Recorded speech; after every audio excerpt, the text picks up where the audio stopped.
उमासुतं शोकविनाशकारकं नमामि विघ्नेश्वरपादपङ्कजम्। श्रीराम राम रघुनन्दन राम राम, श्रीराम राम भरताग्रज राम राम, श्रीराम राम रणकर्कश राम राम, श्रीराम राम शरणो भव राम राम। बाबा जी व्यास जी का पूजन करिए, व्यास का पूजन करिए। व्यासाय विष्णु रूपाय व्यास रूपाय विष्णवे, नमो वै ब्रह्म रूपाय वासिष्ठाय नमो नमः। श्री रामचंद्र चरणौ मनसा स्मरामि, श्रीरामचंद्र चरणौ वचसा स्मरामि, श्रीरामचंद्र चरणौ शिरसा नमामि, श्रीरामचंद्र चरणौ शरणौ प्रपद्ये। हनुमान जी महाराज की जय। सभी लोग हाथ जोड़ करके हनुमान जी को इस कथा में आवाहन करने के लिए बुलाइए। हरि ओम। हमारे बीच में बनारस से पठन पाठन के सिलसिला में काशी बनारस में से पधारे हुए हमारे ब्रह्मचारी श्रीमद रामेश्वरानंद ब्रह्मचारी के मुखारबिंद से तृतीय राम कथा का आयोजक है ये। द्वितीय बार, प्रथम और द्वितीय बार सिलचर आसाम में हुआ था, तो ये तृतीय बार का राम कथा है। तो आप लोग सभी लोग अति प्रेम से सुनिएगा। बहुत ही सुंदर राम कथा सुनाते हैं आपको। सबको अयोध्या जाने का जरूरत ही नहीं है, सबको ही यही राममय बनाएंगे। तो सभी लोग मिलकर के राम कथा का आनंद लेंगे। हरिओम।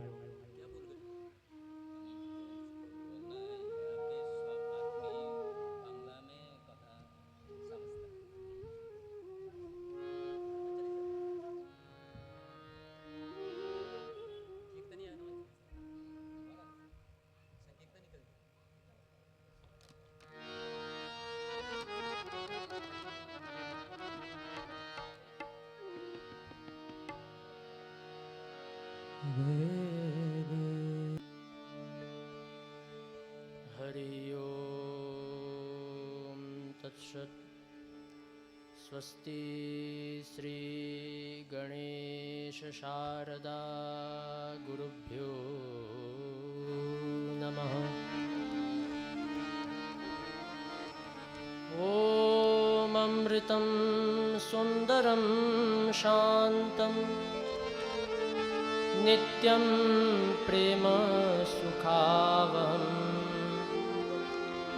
भक्तानां प्राणसर्वस्वम्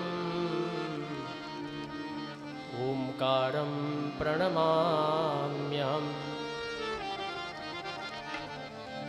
अखंडमंडलाकारं व्याप्तं येन चराचरं, तत्पदं दर्शितं येन तस्मै श्री गुरवे नमः। ओम नमः परमहंसास्वादित चरणकमल चिन्मकरन्दाय भक्तजनमानसनिवासाय श्रीरामचन्द्राय। यस्याङ्के च विभाति भूधरसुता देवापगामस्तके, भाले बालविधुर्गले च गरलं यस्योरसी व्यालराट। सोऽयं भूतिविभूषण सुरवर सर्वाधिपः सर्वदा सर्वगतः शिवः शशिनिभः श्रीशङ्करः पातु माम्। पितृमात्रे सुहृद्बन्धो विद्यातीर्थानि देवता न तुल्यं गुरुणा शीघ्रं स्पर्शेत् परमं पदम्। भक्त भक्ति भगवंत गुरु चतुर्नाम वपुएक, इनके पगवंदन से नाशै विघ्नने। श्री राम जय राम जय जय राम। श्री राम जय राम जय जय राम। सभी श्री राम जय।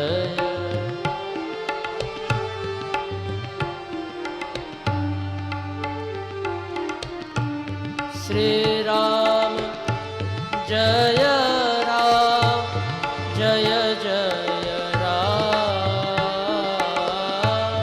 श्री राम जय राम जय जय राम।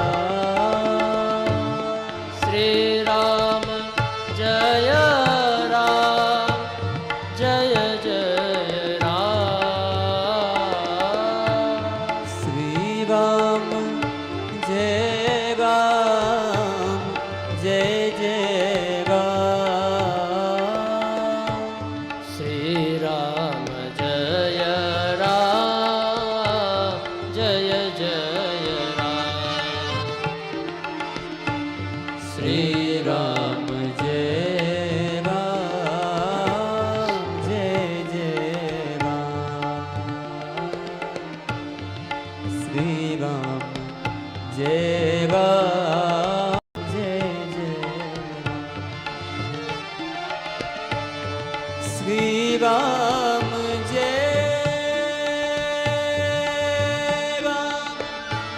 जय जय राम। श्री राम जय राम जय जय राम। श्री राम जय राम जय जय राम। श्री राम जय राम जय जय राम। श्री राम जय राम जय जय राम। श्री राम जय राम जय जय राम जय जय राम जय जय राम। श्री सीतारामचंद्र भगवान की, श्री विश्वनाथ भगवान की, श्री सद्गुरुदेव भगवान की, श्री सद्गुरुदेव तिरुभाव महामहोत्सव की, श्री रामचरितमानस भगवान की, सब संतन की, सब भक्तन की जय जय श्री सीताराम। नमः पार्वती पतये हर हर महादेव।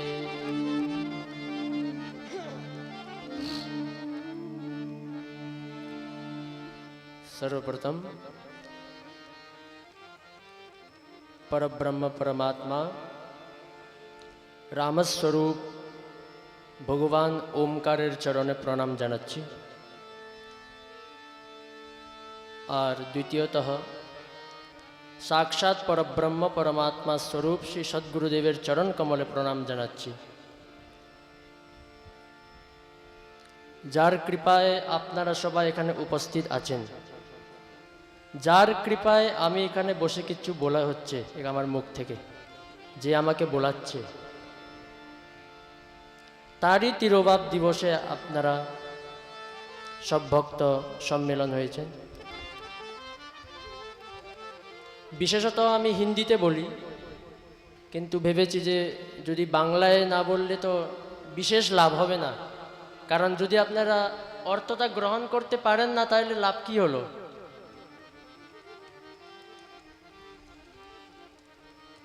আমি বিষয় চুনেছি আজকে একদিনের চর্চা, অত কি চর্চা করা যাবে, তো ভেবেছি যে আজকাল সংসারের মধ্যে খুব দ্বন্দ্ব,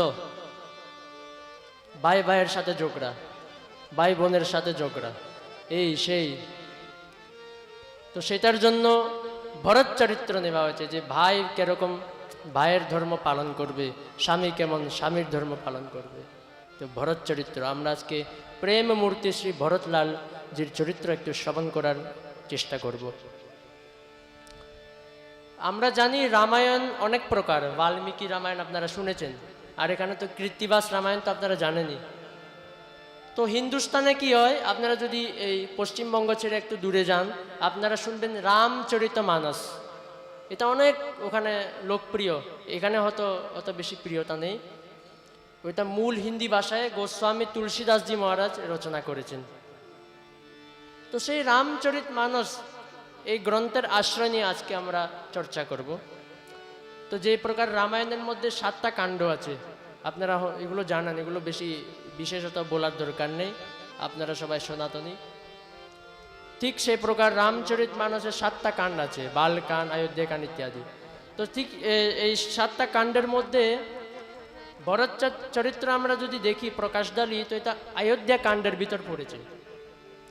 অযোধ্যা কাণ্ড অনেক বড়, এটা চর্চা করতে গেলে 7 দিন লেগে যাবে। তো আমরা উপরে থেকে যত সম্ভব, গুরু যথামতি যথা সময়, গুরুদেবে যেরকম বুদ্ধি দিয়েছে, গুরুদেবে যেরকম শ্রবণ ক্ষমতা দিয়েছে, সেই অনুসারে আমরা কিছু বলবো, আমরা কিছু শুনবো। তো এটা সব গুরুজির কৃপার উপর। তো প্রথম যে অযোধ্যা কাণ্ডের মঙ্গলাচরণে কি বলা হচ্ছে, আমরা একটু সেখানে প্রকাশ ঢালি। অযোধ্যা কাণ্ডে প্রবেশ করার পর অযোধ্যা কাণ্ডের প্রথম দোহা আপনারা জানেন? আমি জিজ্ঞেস করছি, আপনারা কি জানেন অযোধ্যা কাণ্ডের প্রথম দোহা? হতে পারে আপনারা সবাই জানেন, কিন্তু আপনারা জানেন না যে এটা অযোধ্যা কাণ্ডের প্রথম দোহা। এটা অনেক লোকপ্রিয়, সবাই জানে, আমি বলতে পারবো 90% এখানে জানবে, সবাই জানে। শ্রী গুরু চরণ সরোজ রজ নিজ মন মুকুর সুধার, বরনো রঘুवर বিমল জসু যোদায়ক ফলচার। এই যে দোহাটা আমরা অনেক সময় ভুল মনে করি, এটা হনুমান চালিসার প্রথম দোহা নয়, এটা হলো অযোধ্যা কাণ্ডের প্রথম দোহা। এটা দিয়ে হনুমান চালিসা প্রারম্ভ হয়েছে। তো প্রথম যে দোহার মধ্যে গোস্বামীজি গুরু বন্দনা করলেন, তো এই থেকে আমরা একটা দৃষ্টি নিতে পারি যে ভরতজিকে গোস্বামী তুলসীদাসজি গুরু রূপ মানতেন, প্রেম গুরু, প্রেমিক গুরু। আমি নিবেদন করব সবাই একটু একচিত্ত হয়ে শুনেন, কারণ এখনো তো আপনার বোধ হচ্ছে না যে এটা কত দুর্লভ। যখন যখন প্রসঙ্গ আসবে আমি আপনাকে বুঝাবো এটা কত দুর্লভ জিনিস। তো গুরু তত্ত্ব আর ভগবত তত্ত্বের মধ্যে কিচ্ছু ভেদ নেই, কিঞ্চিত মাত্র ভেদ নেই। আমরা সবাই বলি গুরু ব্রহ্মা গুরু বিষ্ণু গুরুর দেব মহেশ্বর, গুরুর সাক্ষাৎ পরব্রহ্ম তস্মৈ শ্রী গুরবে নমঃ। কেউ কিন্তু মেনেছে এটা?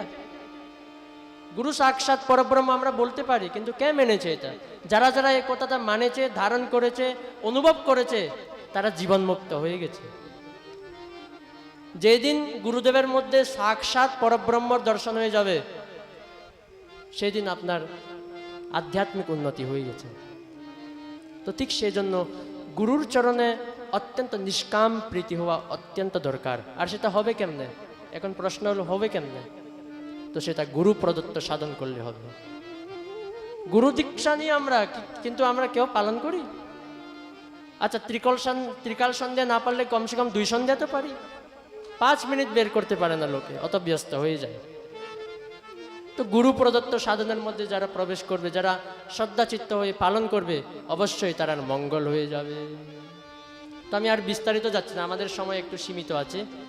তো গোস্বামীজি বলছেন, গোস্বামীজির বাণীর আশ্রয় নিয়ে আমরা ভরত চরিত্রতে প্রবেশ করব।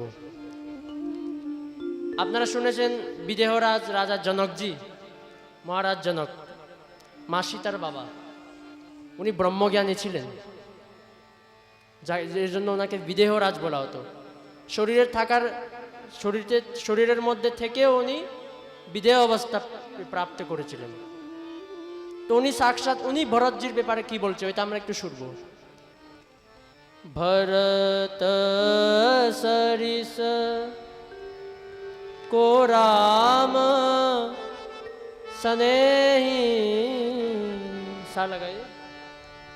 भरत सरिस को राम स्नेही, भरत सरिस को राम स्नेही, जग जप राम राम जप जे, जग जप राम राम जप जे। তো ভরতজির ব্যাপারে কি বলা হচ্ছে? আমরা সবাই রাম রাম করি, ভগবানের নাম জপ করি, কিন্তু উনি কেমন হবেন যাকে স্বয়ং ভগবান স্মরণ করে? তো এখানে কি বলা হচ্ছে? সাক্ষাৎ ভগবান রাম ভরতজির স্মরণ করেন, আর যদি চেষ্টা করি আমরাও সেরকম হতে পারবো। আমরা তো স্মরণ করি, কিন্তু ভগবানও আমাদেরকে স্মরণ করবে। গীতার মধ্যে ভগবান বলেছে, যে ভক্ত আমাকে যে প্রকার ভজনা করবে আমিও তাকে সেই প্রকার ভজনা করব। তো আমাদের একচিত্ত হয়ে ডাকতে হবে। গুরু প্রদত্ত সাধন না থাকলে সেই ব্যাকুলতা আসবে না। তো রামজি সাক্ষাৎ ভরতজির স্মরণ করেন। জগ জপ রাম রাম জপ যেহি, ভগবান রাম, সবাই পুরো জগৎ রামের স্মরণ করে, কিন্তু রাম ভরতের স্মরণ করে। ভরত অমিত महिमा सुनो रानी, जानहि राम न सकहि बखानी। भरत अमित महिमा सुनु रानी, जानहि राम न सकहि बखानी। जानहि राम न सकहि बखानी, जानहि राम न सकहि बखानी। তো ভরতজির মহিমা কেউ গান করতে পারে না।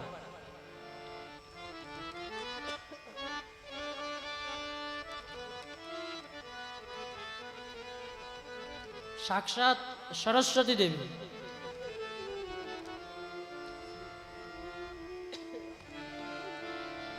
श्री राम जय राम जय जय राम, श्री राम जय राम जय जय राम,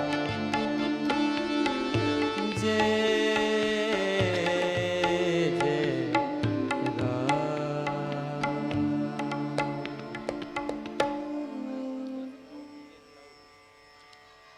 সাক্ষাৎ ভরতজি, উনার মহিমা কে গান করবে? এক জায়গায় লেখা আছে, সাক্ষাৎ শেষ নারায়ণ, মা সরস্বতীর কাছে অত সামর্থ্য নেই যে ভরতজির গুণগান করবে। তো আমরা কি গুণগান করবো এখানে?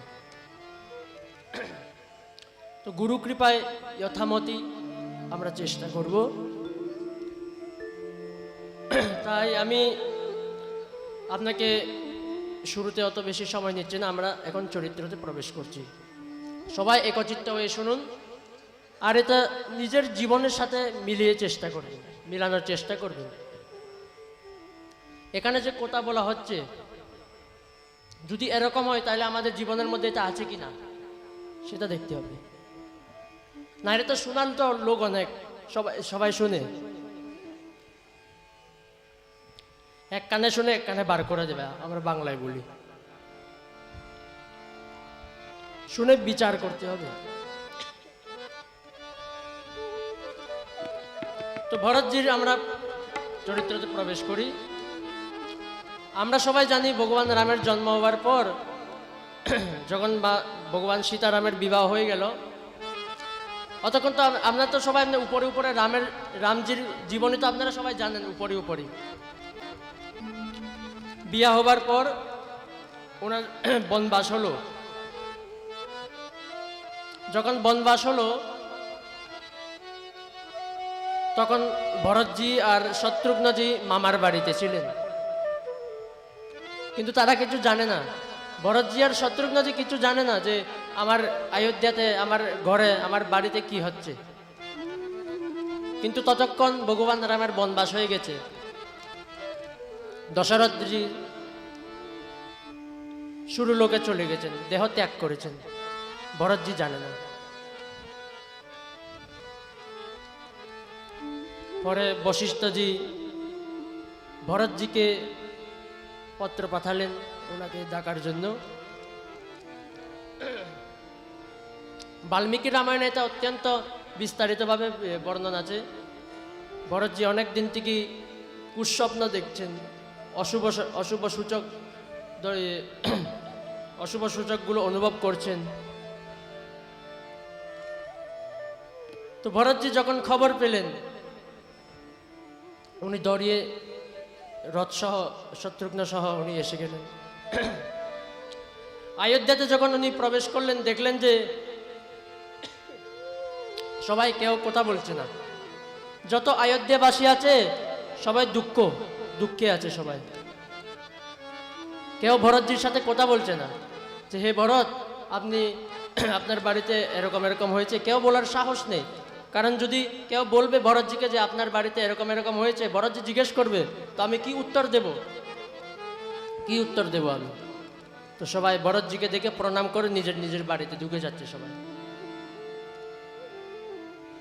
অযোধ্যার মধ্যে যখন বাড়ির মধ্যে ঢুকলেন, সবসময় কি হতো, স্বাভাবিক রূপে যখন বাইরের থেকে আসা হতো তো সৎকারের জন্য, স্বাগতের জন্য মা কৌশল্যা ইত্যাদি সব রানী, সুমিত্রা, উর্মিলা, তারা সব একসাথে মিলে আরতি করে বরণ করে ওনাকে স্বাগত করত। কিন্তু আজকে দেখলো যে কেউ নেই দরজার মধ্যে, স্বাগত করার জন্য কেউ নেই দরজার মধ্যে। একমাত্র ভরতজির মা কইকেয়ী রানী, আপনারা শুনেছেন মাতা কইকেয়ী, উনি একমাত্র ছিলেন। পুরো অযোধ্যার মধ্যে সবাই কান্না করছিল, শুধু উনি একা হাসে হেসে ওনাকে স্বাগত করছে। আমার বাংলা অত শুদ্ধ নয়, তবু আপনি বুঝতে পারবেন, আমি জানি, তো বুঝার মতো বলতে পারি আমি। তো এখানে বর্ণনা আমরা মানুষের লাইনটা দিয়ে এটার আশ্রয় নিয়ে আমরা চর্চা করব। ভগবান রাম তখন বনে ছিলেন। কইকেয়ী রানী ওনাকে স্বাগত করলো। স্বাগত করার জন্য পর উনি জিজ্ঞেস করলো যে তোমার মামার বাড়িতে সব ঠিক আছে তো? তো ভরতজি একটু সান্ত্বনা পেলেন ভিতরে যে উনি এখানের বাড়ির কথা না বলে ওখানের কথা জিজ্ঞেস করছে, তো এর অর্থ বাড়িতে একটু ঠিক আছে, ঠিকঠাক আছে। যখন ভরতজি জিজ্ঞেস করলেন যে আচ্ছা মা, এখানে আপনি একাই আছেন, আমার বাকি যে মাতাজিরা আছে তারা সব কোথায়, তারাকে দেখা যাচ্ছে না কেন? তো তখন কি বললেন, तात बात में सकल सवारी, भई मंथरा सहाय विचारी। মা কইকেই বললেন, রাজা হে ভরত, তোমার চিন্তা করতে হবে না, তোমার জন্য আমি সব ব্যবস্থা করে রেখেছি, শুধু একটু খারাপ হয়ে গেছে, একটু ভগবানের একটু ভাগ্যে আলাদা কিছু লেখা ছিল, একটু শুধু খারাপ হয়ে গেছে। আর মন্ত্রটা আমাকে অনেক সহযোগিতা করেছে এই জন্য। তো ভরতজি জিজ্ঞেস করলেন যে আচ্ছা মা, আপনি বলছেন যে এরকম এরকম সব ঠিক আছে, কি খারাপ হলো বলেন তো, কি খারাপ হয়ে গেল? তো তখন কইকেয়ী বললেন, কইকেয়ী রানী ভরতকে বললেন যে পুত্র, তোমার জন্য আমি সব ব্যবস্থা করে রেখেছি, তুমি রাজা হয়ে যাবে, কিন্তু শুধু একটা জিনিস খারাপ হয়ে গেছে, তোমার বাবা আর এই জগতে নেই। এটা শোনার লগে লগে কি হলো, तात तात हा तात पुकारी परे भूमि तल व्याकुल भारी। ভরতজির অবস্থা, সম্পূর্ণ শরীর কম্পন হচ্ছে, চোখে জল পড়ছে, উনি বেসুধ অবস্থায় পড়ে গেলেন। কি বলবে কি না বলবে, কানে কি শোনা যাচ্ছে, এই সংসারে আমার আশেপাশে কি চলছে সব ভুলে গেলেন। तात तात হে तात হে तात বলে বলে উনি মাটিতে পড়ে গেলেন। মা কইকেয়ী ওনাকে বুঝালো, ওনাকে যেমনে তেমনে বুঝে একটু সহযোগিতা করলো, আর আবার ফিরে নিয়ে আসলো। যেমনে তেমনে সাহস করে ভরতজি নিজের অবস্থাটা একটু সামলিয়ে উনি বললেন, আচ্ছা মা, বাবা তো চলে গেছে, আমার ভাই রাম তারা কোথায়? আমার ভাই তো সবসময়, আমি যখন বাইরের থেকে আসি আমার ভাই রাম আর লক্ষ্মণ সবসময় আমি দেখি, আমার ভাই কোথায়?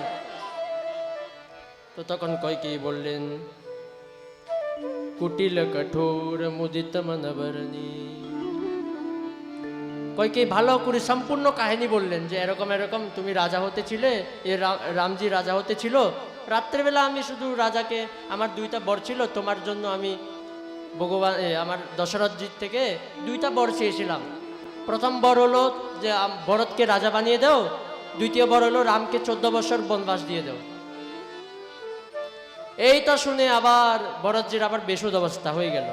এখানে এমন লেখা আছে, গোস্বামীজি লিখছে যে আমরা যদি, আমাদের কাছে যদি দুঃখ থাকে, আপনারা নিজের জীবনে দেখেন, আপনার কাছে যদি দুঃখ থাকে, যদি সেই দুঃখর পরে আরেকটা বড় দুঃখর খবর যদি শুনে যান, তাহলে ওই যে পুরোনো দুঃখ খবরটা আপনি ভুলে যাবেন। তো এখানে লেখা আছে যে ভরতজি ভগবান রামের বনবাস শুনে উনার যে বাবা মারা গেছে, বাবা দেহ রেখেছে, সেটা ভুলে গেছেন উনি, উনার অবস্থা আরো খারাপ হয়ে গেছে, চোখে জল পড়ছে, মুখে চিল্লাচ্ছে হারাম হারাম। কি অবস্থা, অবস্থা বিভ্বল হয়ে গেছে। সেই প্রেম কি আজকে আমরা দেখতে পাই? হিংসা, মারামারি, পত্রিকা খুললে অমুক ভাইকে মারে ফেলেছে, সম্পত্তির জন্য বাবা মাকে পর্যন্ত হত্যা করে দিচ্ছে। একটা জিনিস আমি নিবেদন করি আপনাদের সবাইকে, এটা কিন্তু অনেক দরকারি জিনিস। আপনাদের যে বাড়ি আছে, বাড়ির মধ্যে বাচ্চা আছে, বাচ্চাদেরকে শুধু শিক্ষিত বললে হবে না, বিবেকবান বানাতে হবে। কেন কেন বলছি এটা? এক মহাপুরুষ ছিল, উনি উদাহরণ দিতেন, 2টা বাচ্চা আছে, 2 জন স্কুলে যেত, MA পাস করেছে, 2 জন PhD করেছে, ডক্টর হয়ে গেছে, কিন্তু কি হলো, একটা ছেলে সমাজসেবা করছে, ডক্টর হয়ে সবাইকে চিকিৎসা করছে, সবার জীবন বাঁচাচ্ছে, আর দ্বিতীয় ছেলে কি হলো, কুসঙ্গর মধ্যে পড়ে গিয়ে উগ্রবাদের সাথে মিলে দেশকে বরবাদ করছে। তো এখন বলেন তো, 2 জন কিন্তু শিক্ষিত লোক, 2 জন ডক্টর। তো ঠিক সেজন্য বিবেক অর্থ কি? আমরা মনে করি স্কুলে গিয়ে আমি ম্যাথামেটিক্স পড়লাম, A+B² পড়লাম, সায়েন্সের যে নিউটন ফর্মুলা এগুলো পড়লাম, সোশ্যাল সায়েন্স এসব সব আমি ইঞ্জিনিয়ারিং করলাম, করো, অবশ্য আমরা এগুলো মানা করি। অনেকে বলে ধর্ম মানে পড়াশোনা নেই, এই সেই নেই, এগুলো অনেকে মনে করে, ভুল ধারণা এগুলো। বিবেক কেমনে আসবে? এখন প্রশ্ন হলো, যদি বিবেক দরকার, আসবে কেমনে বিবেক? সে প্রশ্নটা তো অবশ্যই আসার কথা। তো এখানে লেখা আছে বিনু সৎসঙ্গ বিবেক ন হই, রাম কৃপা বিনু সুলভ ন সোই। সৎসঙ্গ ছাড়া বিবেক আসবেই না, ঘোষণা করে দিয়েছে মহাপুরুষদের অনুভব। আপনারা যখন বসে আছেন এখানে, এটা সৎসঙ্গ হচ্ছে। কি হচ্ছে এটা? সৎসঙ্গ হচ্ছে। একটু মুখটা খুলবেন, শুধু বসে থাকলে হবে না। অনেকে ঘুমিয়ে পড়বে এখানে, অনেকে ঘুমাবে, অনেকে শুধু শুনবে, এনজয় করবে, গানগুলো বাজতেছে একটু তালি বাজাবে, বাড়িতে চলে গেলে আবার চা খেয়ে খেয়ে এগুলো চলা শুরু হয়ে যাবে। বিবেকবান হতে হবে। বিবেকবান কেমনে হবে? আশ্রমে মাঝে মাঝে আসতে হবে, সাধু সঙ্গ করতে হবে। আচ্ছা, সাধু সঙ্গ কি? আমরা সাধুদের সাথে এসে কি কথা বলি বলেন তো? আজ পর্যন্ত সাধু হবার, যদ্যপি আমি সাধু হতে পারিনি, গুরুদেবের কৃপায় একটু সাধুর বেশ পেয়ে গেছি। আজ পর্যন্ত আমার কাছে যত লোক এসেছে সব ফালতু কথা বলে, শুধু আমি সোজা কথা বলি। দেখেন, আমি এসব মিষ্টি কথার বলার মধ্যে যাই না। আমি 3টা প্রশ্ন সব থেকে বেশি পেয়েছি। আমি বলি, আমার কাছে আজ পর্যন্ত যত লোক এসছে 95% সবাই এই 3টা প্রশ্ন করেছে। সেই 3টা প্রশ্ন কি জানেন? প্রথম প্রশ্ন, তোমার বাড়ি কোথায়? দ্বিতীয় প্রশ্ন, তোমার মা বাবা আছে কিনা? তৃতীয় প্রশ্ন, তুমি বিয়ে করবে কিনা? এই 3টা প্রশ্ন আমি কি উত্তর দেব বলেন তো? প্রথমবার আমাকে জিজ্ঞেস করেছে, আমি চুপচাপ হয়ে গেছি। আমি কি বলবো বলেন? হ্যাঁ বলবো কি না বলবো? আরে বাবা, আমরা কি বলবো? আমার শব্দ আসে না এইসব প্রশ্নের মধ্যে। আরে সাধুদের কাছে যাবেন, সাধুর কথা, ভাগবতিক চর্চা করবে। সাধু বাবা, আমি ভগবানের প্রেম কেমনে পাবো? গুরুদেবের চরণের মধ্যে নিষ্কাম প্রীতি কেমন করে হবে? আজ পর্যন্ত কেউ যায়নি যে হে সাধু বাবা, আমার মঙ্গল কেমনে হবে? বৃন্দাবনের এক সিদ্ধ সন্ত ছিলেন, আমার নাম ভুলে গেছি, আমি ওনার একটা সত্য ঘটনা শোনাই। এক মাতাজি গিয়েছিল ওনার কাছে, ফক্কর বাবা বলা হয় হিন্দুস্তানি ভাষায়, মানে সংসার থেকে একদম দূরে থাকে। তো উনি কি করতেন? এক মাতাজি গেল, দিল্লির থেকে গিয়েছে বৃন্দাবনে, ওনার জন্য 2-3 কিলো আপেল নিয়ে গেছে। এটা অনেক পুরনো, 100-200 বছর আগে হবে, ওই কাঠিয়া বাবাদের সময়ের কাহিনী এটা। তো কি হলো, ওই মাতাজিটা 2-3 কিলো আপেল নিয়ে গেল। তো বললে, বাবাজি নেন, এই আপেলটা আমি আপনাকে দিলাম। তো বলছে, এই আপেলগুলো আমি কি করব? নিয়ে যাই এগুলো? তো উনি বলছে, আমি সাধু নয়, আমি গুন্ডা, যাও এখান থেকে। তো ওনার শিষ্যরা বলল, বাবাজি, গুরুজি, আমরাও তো দূরে থাকি সংসার থেকে, অনেক দিন পরে কোনো ভক্ত এসে আমাদেরকে আপেল দিয়ে গেছে, আমরা তো এসব তো স্বপ্নেও দেখি না, তবু একটু আপেল খেয়ে নিতাম, আমরা খুশি হতাম।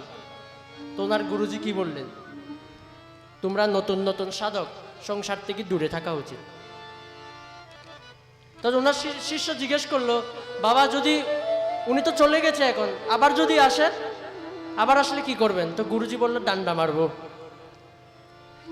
তো ওনার শিষ্য বললো, যদি ডান্ডা মারে আবার আসলে কি করবেন?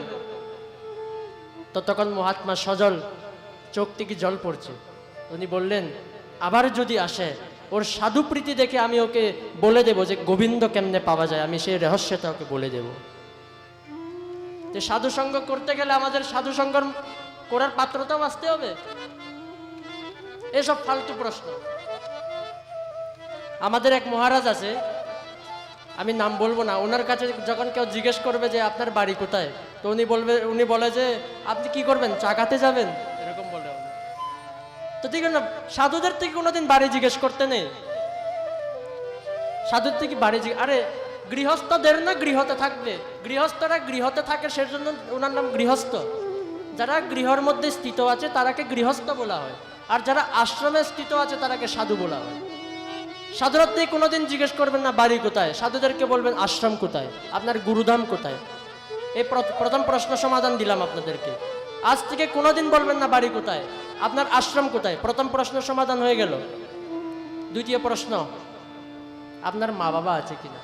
অনেকে মনে করে যারা মা বাবা নাই, যারা সংসার নাই, তারা কিছু জীবনে করারই নাই, এর জন্য তারা সাধু হয়ে যায়। না, এরকম নয়।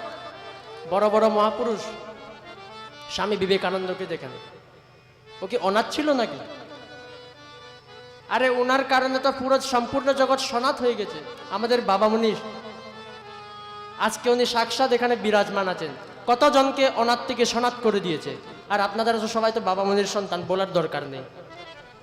আপনারা মহাপুরুষের চরণ ধুল আপনারা প্রাপ্ত করেছেন, তা অনেক বড় দুর্লভ কথা, এরকম পাওয়া যায় না এগুলো।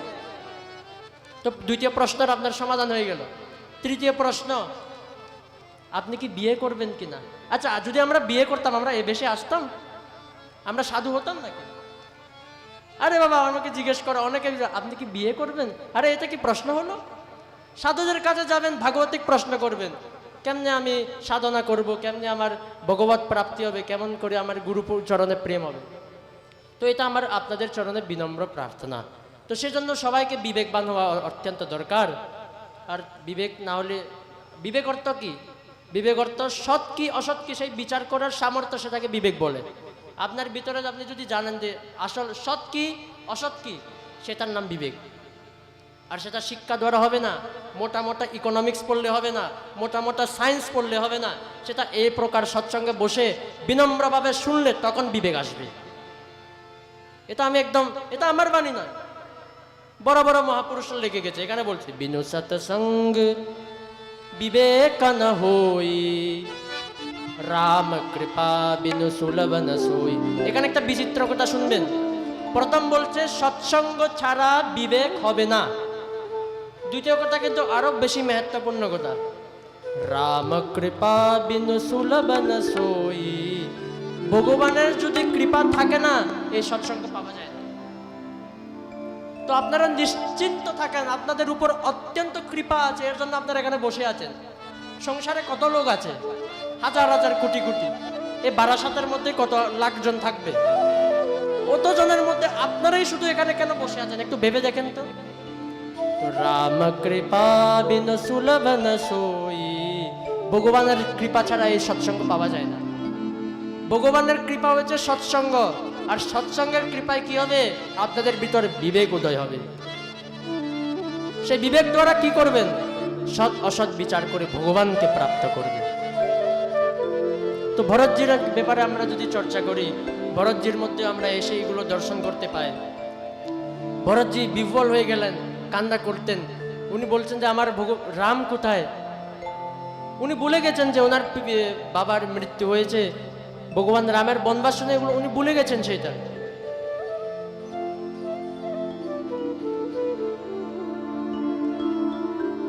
উনি বলছে কইকেয়ীকে উনি অনেক প্রকার ধিক্কার করেছে। হে মাতা, রামজিকে বনবাস দেবার আগে আপনার মনের মধ্যে একটুকু কষ্ট পাননি? আপনি যখন ভগবান রামের জন্য বনবাস চাচ্ছিলেন, তখন আপনার জিহ্বা কেটে কেন গেল না? এরকম কঠোর কঠোর শব্দ উনি প্রয়োগ করেছে।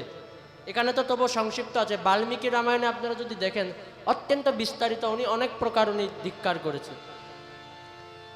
আচ্ছা, প্রেমের একটা উদাহরণ আমরা যদি দেখি, ভগবান শঙ্করাচার্য গীতা ভাষ্যতে একটা বহুত সুন্দর কথা লিখেছেন।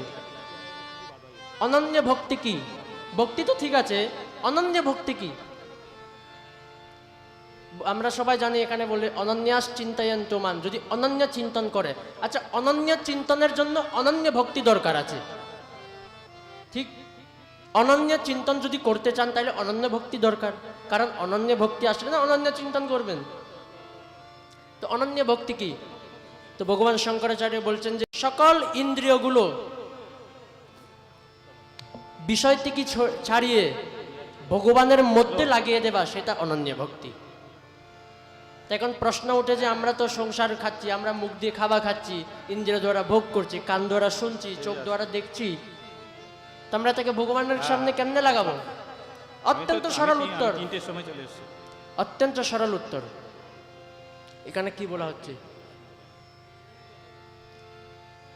মুখের মধ্যে যা খাবেন ভগবানের প্রসাদ মনে করে খাবেন, কানের মধ্যে সব সময় সৎ জিনিস শুনবেন। আমাদের স্বভাব, আমরা মানুষের নিন্দা হচ্ছে শুনতে আরাম পাই, কারণ তার স্বাভাবিক, আমাদের পূর্বাভ্যাসের কারণ আমরা শুধু খারাপ জিনিসে যেতে চাই।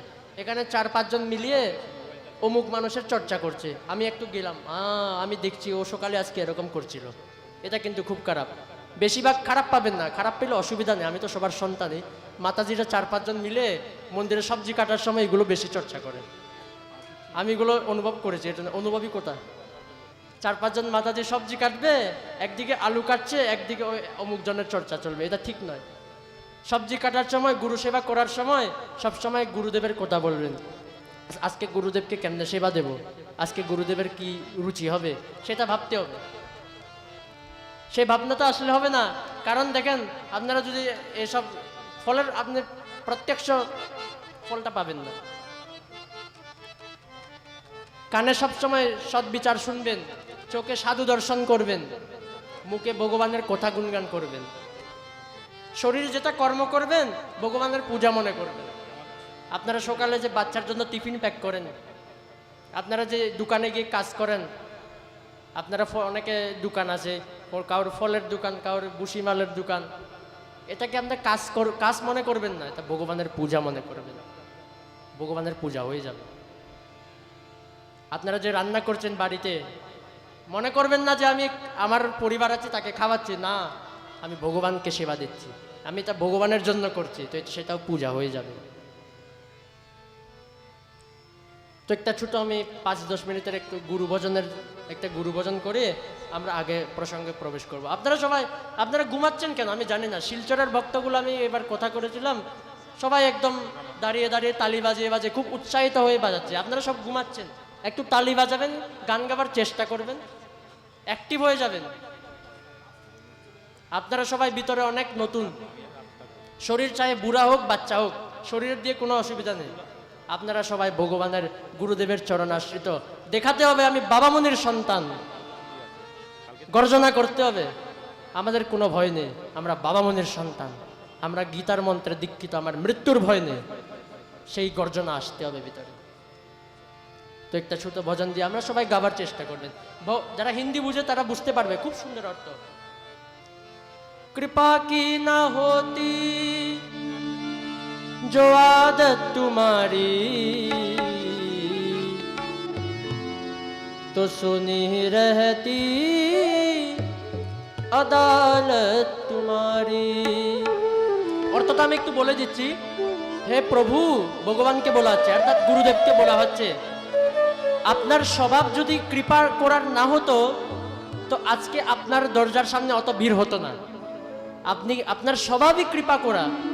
আরে দেখেন, কৃপা করা আমরা গুরুদেবের জন্য এক্সট্রা নয়, আমরা যদি কৃপা করি আমাদের জন্য এক্সট্রা, কিন্তু গুরুদেবের তো স্বভাবই কৃপা করা, ওনার নিজের স্বভাব আর করার মধ্যে অন্তর আছে। যে আমরা বলি না আমার স্বভাব এরকম, আমি তা ছাড়তে পারি না, এটা তো আমার স্বভাব। তো ঠিক সে প্রকার গুরুদেবের স্বভাব কি কৃপা করা।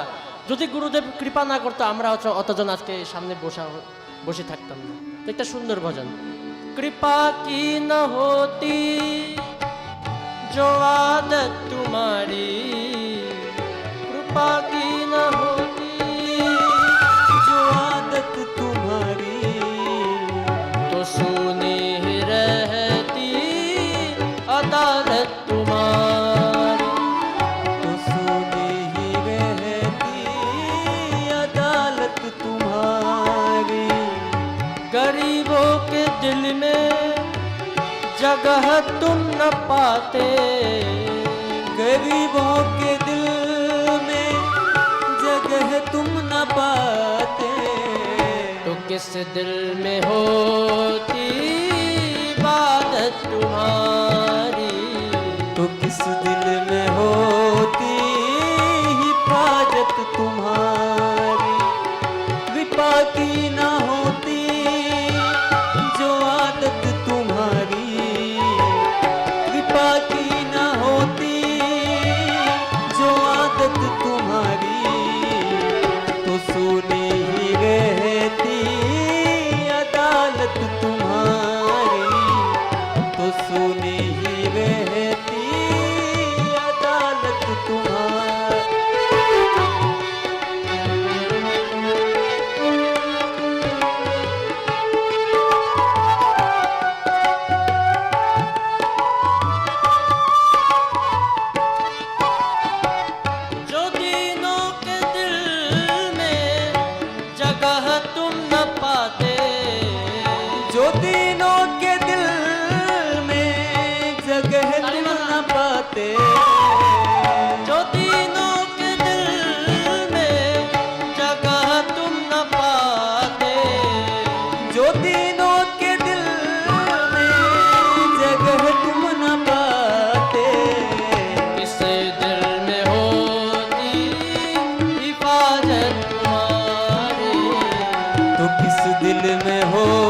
तुम्हारी, कृपा की न होती जो आदत तुम्हारी, कृपा की न होती जो आदत तुम्हारी, तो सुनी ही रहती अदालत तुम्हारी, तो सुनी ही रहती अदालत तुम्हारी।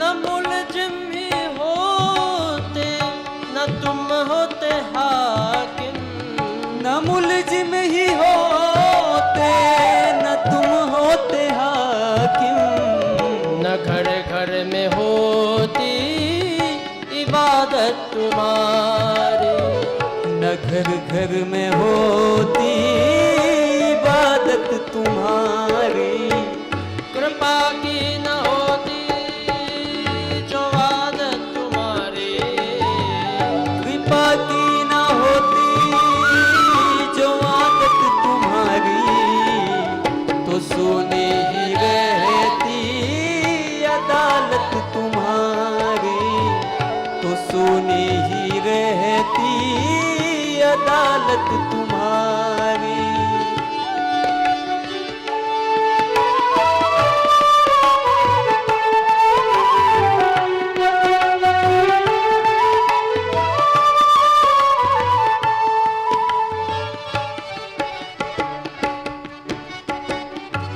तुम्हारी करुणा के दृग बिंदु है वे, तुम्हारी ही करुणा के दिग बिंदु है, तुम्हें सौंपते हैं अमानत तुम्हारी, तुम्हें सौंपते हैं अमानत तुम्हारी, कृपा की न होती जो आदत तुम्हारी, कृपा की न होती जो आदत तुम्हारी, तो सुनी ही रहती अदालत तुम्हारी, तो सुनी ही रहती अदालत तुम्हारी, तो सुनी ही रहती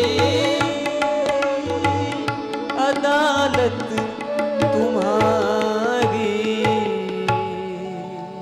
তাই ভক্তবৃন্দ তালি বাজাবেন না, দেখেন সৎসঙ্গের মধ্যে এসব করবেন না। আমি এখানে আপনাকে নাচ গান দেখানোর জন্য আসেনি যে আমি তালি বাজিয়ে আমাকে ইয়ে করবেন না, এসব করবেন না। ভজনের মধ্যে তালি বাজাবেন। তো দেখেন আমি নিবেদন করছিলাম বাবা মনির মতো মহাপুরুষের চরণ আপনারা পেয়েছেন। এইসব মহাপুরুষ নয়, সাক্ষাৎ ভগবানই এইসব স্বরূপে অবতীর্ণ হয়ে আমাদেরকে উদ্ধার করার জন্য আসেন। যদি আমরা তত্ত্ব বিচার করি বাবা মনি ভগবান ছাড়া আর কেউ নয়।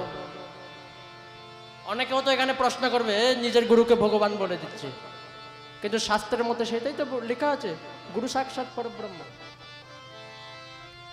आते न वह परमेश जो गुरुदेव के अवतार में, সেই পরমাত্মা যদি সাকার রূপে গুরুদেবের স্বরূপে এই পৃথিবীর ধরাতলে না আসতেন তো আমাদের কি উদ্ধার সম্ভব হবে? হবে না। তাই ভগবানই করুণা করে বাবা মনির মতো সাক্ষাৎ ভগবান মহাপুরুষ রূপে জন্মগ্রহণ করেছেন। এখন বড় কথা হলো নৌকা এসে গেছে, নৌকার মধ্যে অনেকে বসেও গেছে, কিন্তু অনেকজন এখনো নৌকার বাইরে বসে আছে। নৌকাটা এখনো দাঁড়িয়ে আছে, সময় আছে, উঠে যাও। যখন নৌকা চলে যাবে তখন হাই হাই করে থাকবেন, আর নৌকা নেই যাবার জন্য সেই পারে। বাংলা একটা গান আছে, আমি গাবো না, সময় অনেক কম আছে আমাদের। আমার একলা যেতে ভয় করে গুরু, এরকম কিছু আছে, আমারও তো স্মরণ নেই। চলো গুরু দুইজনা যায় পারে, এরকম একটা ভজন আছে। তো গুরুদেব ছাড়া আমরা পার হতে পারবো না, গুরু দরকার। তো তাই ভরতজি ওনার অবস্থা একদম অব্বল হয়ে গেছে। উনি বলছে, হে মা, আচ্ছা ভগবান রাম যে বনবাস হয়েছে ওনার অবস্থা কিরকম ছিল? তো কৌশল্যাজি বলছে, মুখ প্রসন্ন মন রঙ্গ নরোষ, সব কর সব বিধি করি পরিতোষ, চলে বিপিন সুনি সিয়া সঙ্গ লাগি, রহই ন রাম চরণ অনুরাগী। মা কৌশল্যা ভরতজিকে সম্পূর্ণ কাহিনী শোনালেন যে এরকম এরকম হয়েছে। ভগবান রামের মুখের মধ্যে একটুকু দুঃখ দেখেনি আমি। ওনার যে বনবাস হয়েছে, আজকের যদি মাতা পিতা এরকম কাউকে বনবাস দিয়ে দেয়, তো আমার মনে হয় সে পুত্র সর্বপ্রথম কি করবে জানেন? বাড়ির থেকে তো বের হয়ে যাবে, বের হয়ে 4-5টা গুন্ডা নিয়ে মা বাবাকে আগে বের করে দেবে, যা বৃদ্ধাশ্রমে ঘুমা গিয়ে, ওখানে 2 চাল ডাল ভাত খাবি, আমি ঘরের মধ্যে আমি রাজ করব। কিন্তু চরিত্র কাকে বলা হয়, মর্যাদা কাকে বলা হয়, ভগবান রাম থেকে শিখেন। রাম আর কৃষ্ণের মধ্যে ভেদ কি? রাম আর কৃষ্ণ অভেদ, যিনি রাম তিনিই কৃষ্ণ। কিন্তু লীলার দৃষ্টিতে যদি দেখি, ভগবান রাম মর্যাদা পুরুষোত্তম, ভগবান শ্রীকৃষ্ণ লীলা পুরুষোত্তম। ভগবান রাম যে জীবনটা জ্ঞাপন করে দেখিয়েছেন, আমরা সেটা নিজের জীবনে ধারণ করতে পারবো। কিন্তু ভগবান কৃষ্ণ, যদি কেউ বলে আমি ভগবান কৃষ্ণের মতো হতে চাই, আরে ভাই উনি সাপের উপরে নাচেন, আপনি একটা ছোট সাপের ধরলে আপনাকে কামড় মেরে দেবে। উনি অনেকের বাড়ির মধ্যে, গোপীদের বাড়ির মধ্যে গিয়ে মাখন চুরি করতেন, আপনি একটা বাড়িতে শুধু ঘি চুরি করে দেখান, আচ্ছা ঘি ধরার কথা, জল চুরি করে দেখান, আপনাকে মেরে মেরে লাল করে দেবে। তো ঠিক সেই জন্য ভগবান কৃষ্ণ লীলা পুরুষোত্তম, ভগবান রাম মর্যাদা পুরুষোত্তম। তো দেখেন ভগবান রামের অবস্থা কি, মুখ প্রসন্ন মন রঙ্গ নরোষ, না মনের মধ্যে দুঃখ না মনের মধ্যে সুখ, মুখ প্রসন্ন, প্রসন্ন মুদ্রা, যা মাতা পিতার আজ্ঞা আমি সেটাতে চলব, সেটা ভগবান রামের স্বভাব। তো ভরত যখন এরপর কি করলেন, ভরতজি কি করলেন, মা কইকের সাথে কথাবার্তা হয়ে গেল। এখন ভগবান রামের মার, আচ্ছা আপনারা, আমি আপনার থেকে প্রশ্ন করব, ভগবান রামের মাতার নাম কি বলেন তো, কতজনে জানেন? হ্যাঁ জলে বলেন না, এটা কি চুপচাপ পড়ে ঘুমিয়ে ঘুমিয়ে বলছেন? হ্যাঁ কৌশল্যা, ক্লিয়ার করে বলবেন। তো ভগবান রামের মার নাম কৌশল্যা। যখন কৌশল্যা চুপচাপ নিজের কক্ষের মধ্যে, উনি মনের মধ্যে দুঃখ ছিল, ওখানে বিস্তারিত যাব না, কিন্তু মার কৌশল্যার কাছে ভগবানের মায়ার প্রভাব পড়েনি, কারণ উনি, ওইটা আমি বিস্তারিত যাব না, একটু কম করেন বাসি কম করেন। তো কি হলো, ভরত, মা কৌশল্যা উনি এমনি চুপচাপ বসেছিলেন, শাড়ি ছিল, ঘুঙ্গট ছিল। একটা জিনিস বলি, রাম আর ভরত কিন্তু দেখতে এক প্রকারের, দুজন একটু কালো কালো ছিল, আর লক্ষ্মণ আর শত্রুঘ্ন একটু দেখতে এক প্রকারের, দুজন সাদা সাদা ছিল। তো হঠাৎ করে মা কৌশল্যার চোখের মধ্যে জল ছিল। যখন আমরা দেখবেন যে যখন চোখের মধ্যে জল থাকবে, আশেপাশে ক্লিয়ার দেখা যাবে না, একটু একটু মানে ধুন্দলা ধুন্দলা দেখবে, যেন কুয়াশা পড়লে যেরকম লাগে একটু দেখবে। উনি চুপচাপ বসেছিল।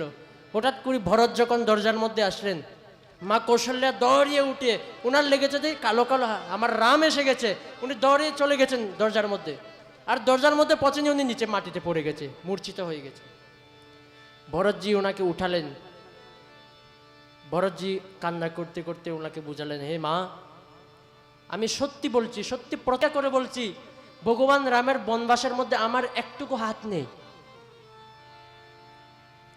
এখানে অনেক প্রকার উনি বলেছে, যেই পাপ ব্রহ্ম হত্যা করলে হয়, সেই পাপ আমার এখানে আমাকে লাগুক, যদি আমি ভগবান রামের বনবাসে একটুকু কারণ হই। এখানে অনেক প্রকার উনি দোষ গিনতি করেছেন, আমি এটা বিস্তারিত যাব না, আমাদের সময় কম আছে। তো উনি অন্তিমে উনি বলছেন, মা কৌশল্যা বলছেন, হে ভরত, মাটির থেকে ঘি উৎপন্ন তো হবে না, এটা অসম্ভব না, কিন্তু মা কৌশল্যা বলছে মাটির থেকে ঘি উৎপন্ন হয়ে যাও, সেটা সম্ভব, মানে ফেলবো, কিন্তু এটা কোনোদিন মানবো না যে ভরত তুমি রামের বিরুদ্ধে আছো। এটা কোনোদিন মানব না। ভরতজির স্বভাব, আহা, সাক্ষাৎ সরস্বতী পর্যন্ত গান করতে পারে না, তো আমরা কি গান করব?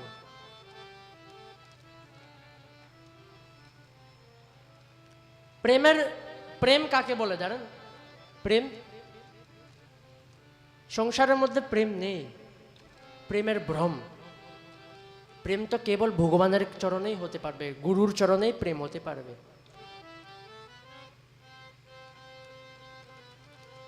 আর ভগবান প্রেম দ্বারাই প্রাপ্ত হতে পারবে। রাম হি কেবল প্রেম পিয়ারা, ভগবানকে প্রেম দ্বারা প্রাপ্ত করা যাবে। তো ভরতজি সাক্ষাৎ প্রেম মূর্তি। ভরতজিকে কি বলা হয়? প্রেম মূর্তি বলা হয়। উনি সাক্ষাৎ প্রেমের সাক্ষাৎ প্রতিমূর্তি ভরতলালজি।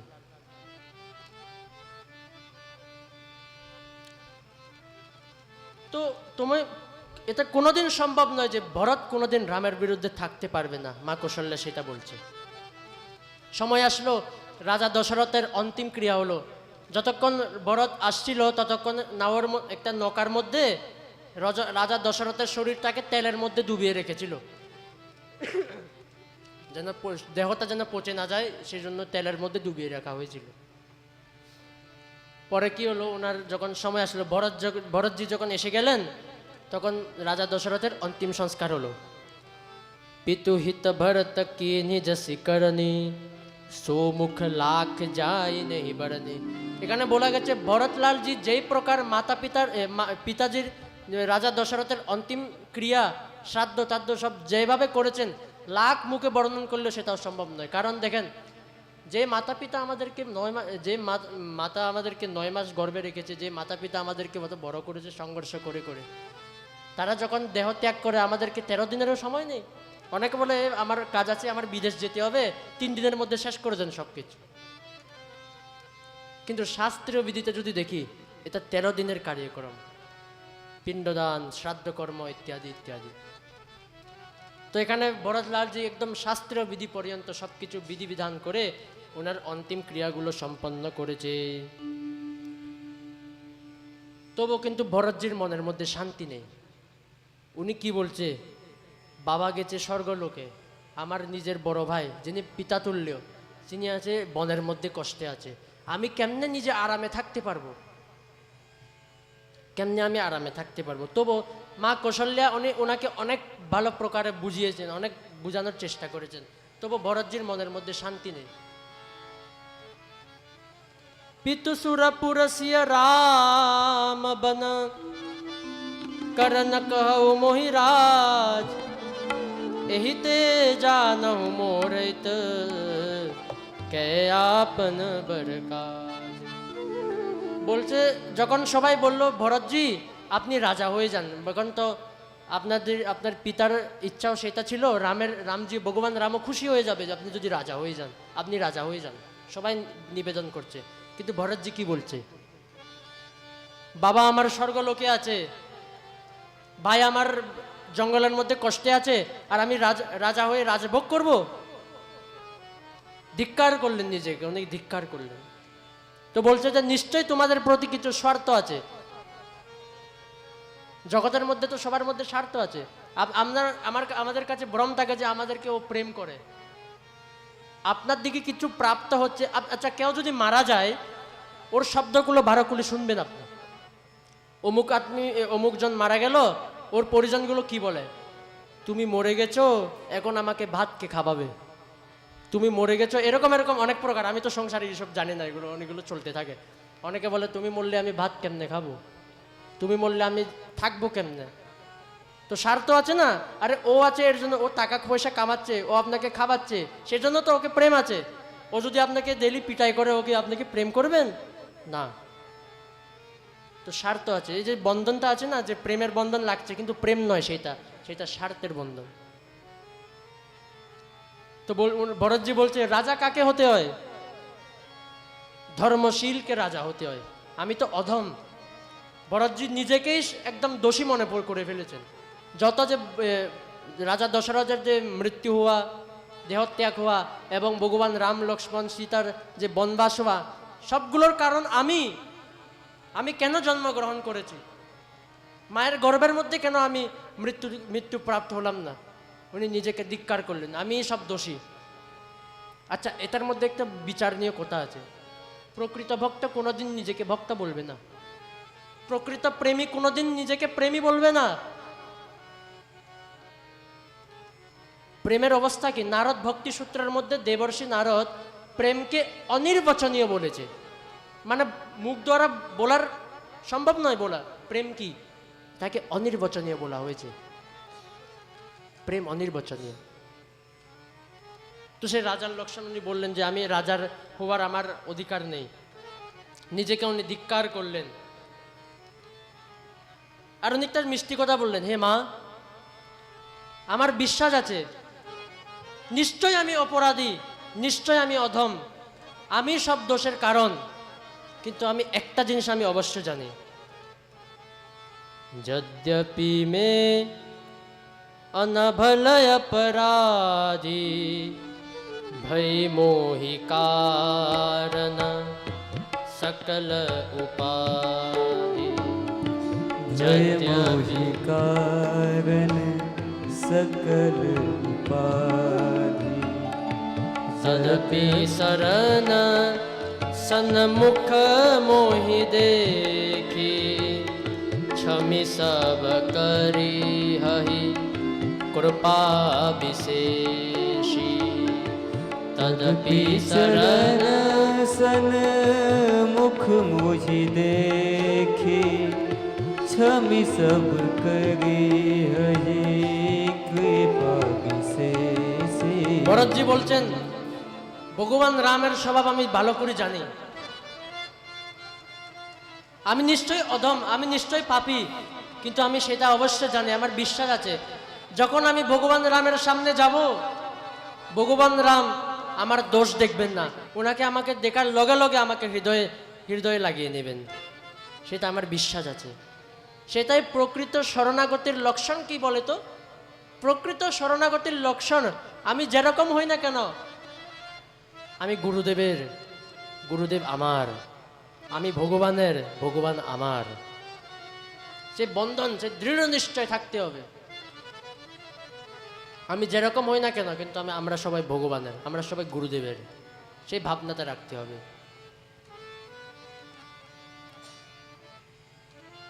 তো ভরতজির উনি নির্ণয় করে ফেললেন যে আর থাকা যাবে না এখানে। সবাইকে বললেন, চলো সবাই আমরা জঙ্গলে যাব, জঙ্গলের মধ্যে ভগবান রামকে যেমনে তেমনে বলে আবার অযোধ্যাতে ফেরত নিয়ে আসবো। এক কাজ করেন, রাজা বশিষ্ঠজিকে আর মন্ত্রীগুলোকে বললো, ভরতজি ওনার সবাইকে আদেশ দিল, তোমরা যে অভিষেকের জিনিসপত্র আছে, যে রাজ্য অভিষেকের মধ্যে যে যে জিনিসগুলো দরকার হয় সব জিনিসগুলো নেও, জঙ্গলের মধ্যেই আমরা অযোধ্যার রাজা ভগবান রামকে ঘোষিত করে দেব, আপনি সব জিনিসগুলো নেন। তো সবাই নিশ্চয় হলো, সবাই রাত্রিটা কাটুক, আমরা কাল সকালেই বহুত জলদি ব্রহ্ম মুহূর্তে আমরা বের হয়ে যাব জঙ্গলের জন্য, ভগবান রামকে আমরা ফেরত নিয়ে আসব। তো সবাই এটা নিশ্চয় করলেন। সকল অযোধ্যাবাসীগুলো উৎসাহিত হয়ে গেছে, আমরাও যাব, আমরাও যাব, সবাই তৈরি হয়ে গেছে, রাত্রে ঘুম হচ্ছে না, আমরা সকালে যাব ভগবান রামকে মানাতে।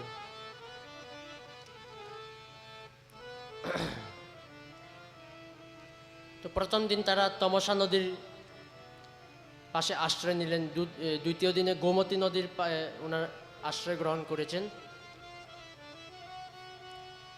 তো আপনারা নিশ্চয়ই শুনেছেন, যখন ভগবান রাম বনবাস যাচ্ছিল, নিষাদরাজ বলে ওই জঙ্গলের মধ্যে যে রাজা, জঙ্গলি রাজা বলে, উনি ভগবান রামকে অনেক সেবা দিয়েছিলেন।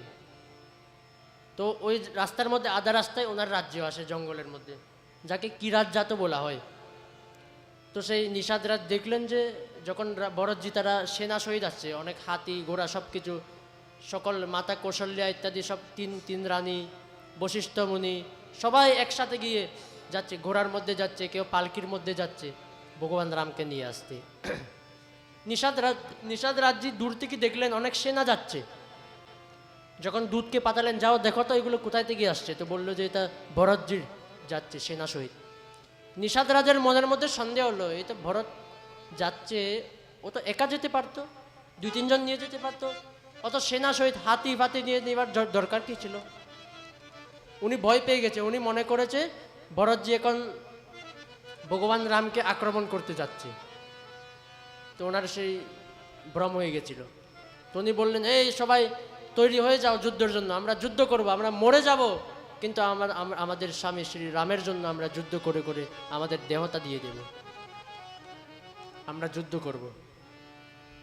তো যখন সবাই যুদ্ধ করার জন্য আসলেন, যখন নিষাদ রাজের ওনার বাবা বললেন যে, নিষাদ রাজ, সব কামের মধ্যে নির্ণয় নেওয়া ঠিক নয়, আগে দেখতে হয় পরিস্থিতি কিরকম, তখন নির্ণয় নিতে হয়, পরিস্থিতি দেখে নির্ণয় হয়। সে জ্ঞানীর লক্ষণ নয় যে যে অবস্থা দেখে জলদি করো এসব হঠাৎ করে একটা নির্ণয় দিয়ে দিল এরকম করতে হবে না। বুদ্ধিমান ব্যক্তির কর্তব্য কি?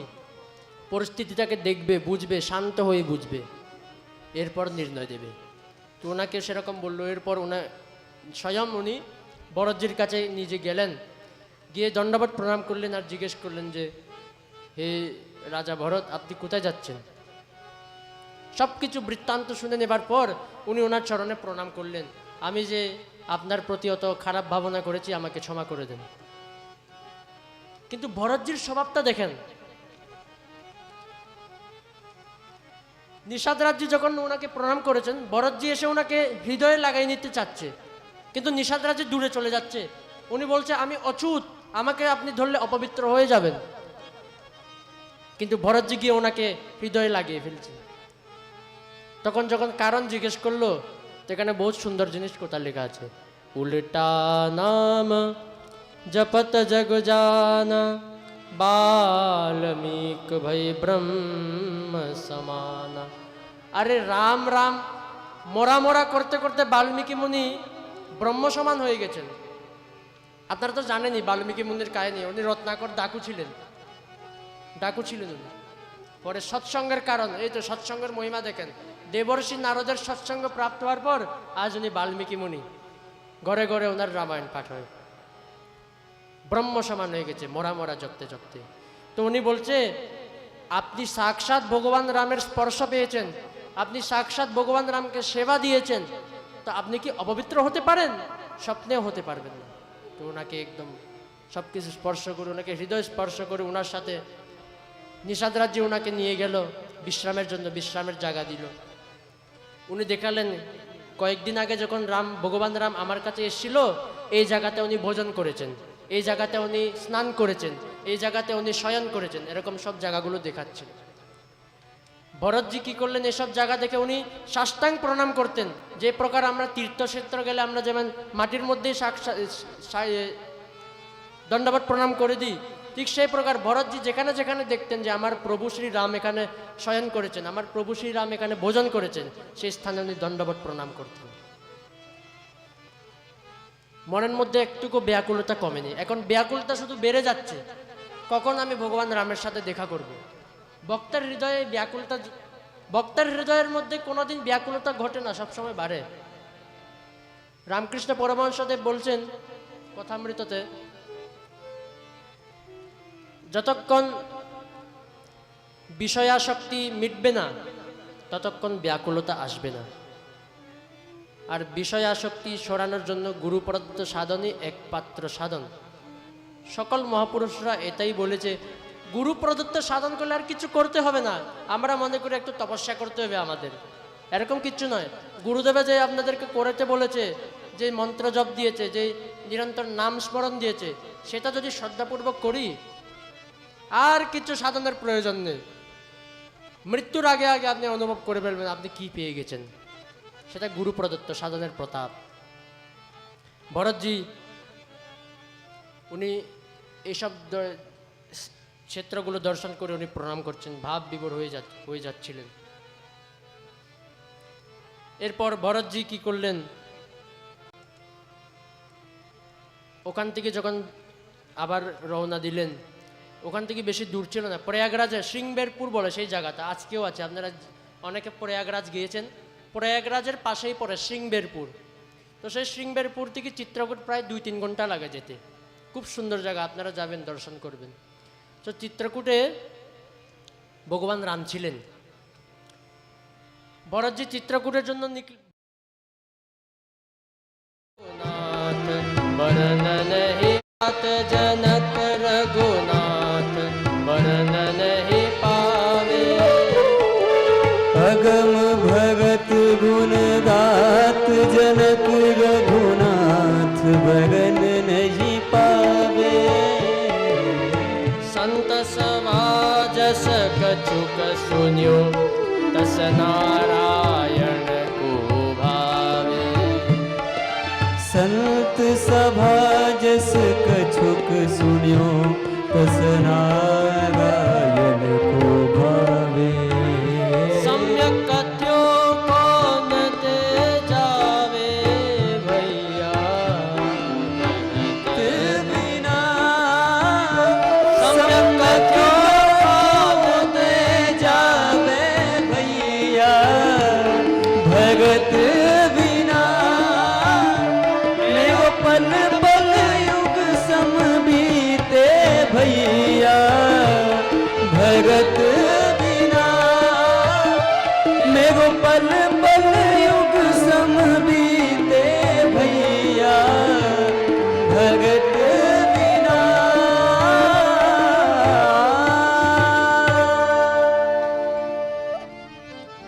আমি দেখছি আপনারা বারবার ঘুমিয়ে যাচ্ছেন কেন আমি বুঝতে পারছি না একবার তালি বাজাবেন একটু পর আবার শান্ত হয়ে যাবেন আবার ঘুমাচ্ছেন এসবে আনন্দ নিতে হবে এসব কি প্রতি বছর পাবেন ভগবানের কথা যেখানে হয় আনন্দের সময় এখানে দেখি এখানে হনুমানজি বিরাজমান আছেন আপনারা হয়তো জানেন না রামকথা যেখানে হয় সেখানে হনুমানজি সব থেকে প্রথম আসেন এবং সব থেকে অন্তে যান এখানে হনুমানজি আছে এখানে নারদজি আছে খবরদার থাকবেন সেই জন্য আশেপাশে নারদজি আছে সনকাদিক ঋষি আছে বড় বড় দেবতা আছে এখানে কারণ এই কথাটা দেবতাদের জন্য সুলভ নয় আরে বলছে বড়ে ভাগ মানুষ তন পাওয়া সুর দুর্লভ সব গ্রন্থন গাওয়া বলছে দেবতাদের জন্য যে দুর্লভ মনুষ্য দেহ এই মনুষ্য দেহটা আমরা পেয়েছি অন্তর কি দেবতার আমাদের আমরা সাধন ভজন করতে পারি ভগবানের কথা শুনতে পারি দেবতারা এই সুযোগ নেই তারা তো দেবতারাও অনেক সময় জ্বলে যে